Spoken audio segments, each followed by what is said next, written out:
चाहिले गोटे लोक को जेते पारिबो सेते पिटी पारिबो तुम मन इच्छा 3 दिन पर्यंत। एमती जड़े मनीष बिल मॉर्गन जे कि मला परे मध्य उठी आसीथिले। डर्माटोग्राफिया काहू कहा जाए, पॉपुलेशन डेंसिटी कौन, एमती किछि इंटरेस्टिंग फैक्ट को जानिबो। फैक्ट नंबर 1, तुमे यही साप को देख। एक्चुअली यह साप तो हाँ साप, किंतु एथिरे टिके गड़बड़ लागुची। एक्चुअली यह होची आटलास मथ माने गोटे प्रकार प्रजापति और यार डेणारे साप परी मुह थिबा हेतु एथिरे कौन हुए ना जेते बेले एही प्रजापति को किए खाइबा को आसी थाए तो ये तार डेणा देखई ताकू डरेया पे चेष्टा करे कि मु गोटे साप मते खाइबा को आसना। कौन तुमे टिंकू को जानिछ? टिंकू टिंकू टिंकू टिंकू टिंकू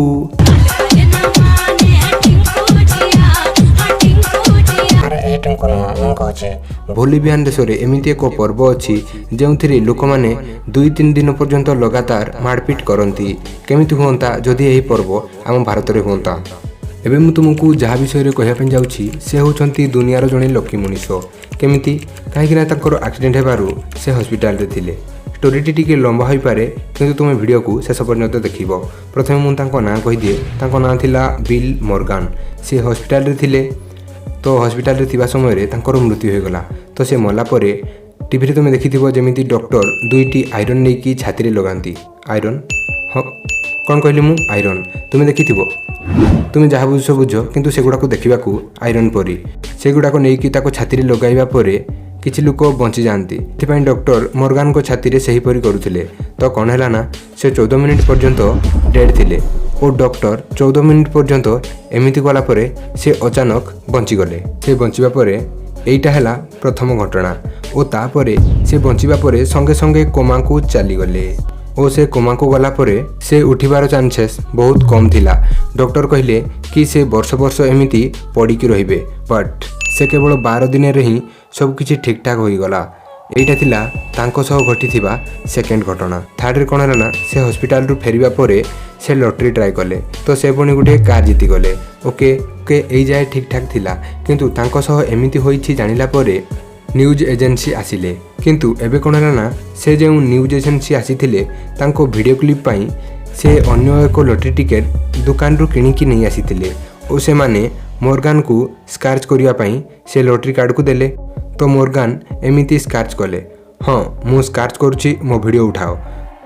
तो सेते बेले कोन हला ना जो न्यूज एजेंसी वाला आनी लॉटरी कार्ड माने से माने केवल वीडियो क्लिप ही आनी किंतु ताको जब मॉर्गन स्कार्च कले से स्कार्च करू करू से $250 जीति गले माने पाखापाखि 1.5 करोड़। वाओ। तो ये थिला बिल मॉर्गन को story. Fact number 4, population density. Population density कहले कौन तुम जानिछ? पॉपुलेशन डेंसिटी माने गोटे स्क्वायर किलोमीटर भितर केते लोक रुहंती।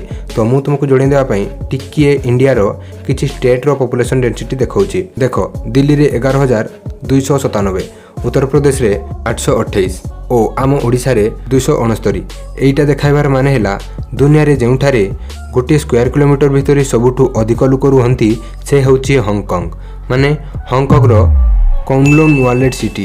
यही फोटो को देख एमती रोचंती से माने तुम्हें विश्वास करि परिबनी 19,30,000 लोक माने पाखापाखि 20 लाख लोक कहले किछि भूल हेबनी। माने तुम्हें जोठी एकुटिया बसच तुम आखपाखे 4 जण बसिले जमिति हेबो सेमिति तुम्हें टिके चिंता करो आमे केते भलरे रोचंती से माने एमती रोचंती पूरा कंजेस्टेड। फैक्ट नंबर 5, डर्माटोग्राफिया गोटे एमती कंडीशन जहाँ कि दुनिया रे केवल 5% लोकों को ही इफेक्ट करिथाए।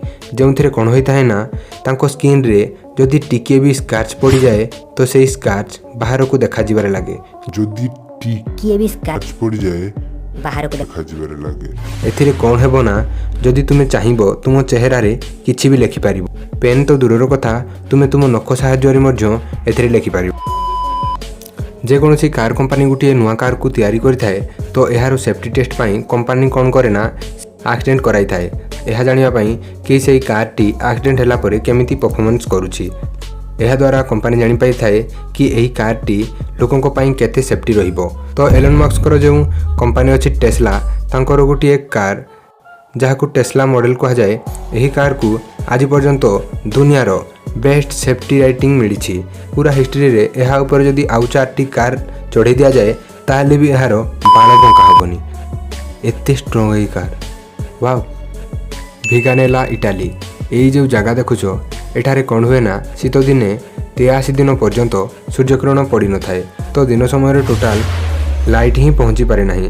ସେଥିପାଇଁ ଏଠାରେ କ'ଣ କରାଯାଇଥାଏ ନା ପାହାଡ଼ ଉପରେ ମିରର ଲଗାଯାଇଛି, ଯେଉଁଥିରେ କ'ଣ ହେବ ନା ସନଲାଇଟ୍ ଆସିକି ମିରରରେ ପଡ଼ିବ ଓ ସେହି ମିରରରୁ ରିଫ୍ଲେକ୍ସନ୍ ହେବ ସିଧା ଗାଁକୁ, ଯାହାଦ୍ୱାରା ଗାଁରେ ଦିନବେଳା ଲାଇଟ୍ ପହଞ୍ଚି ପାରିବ।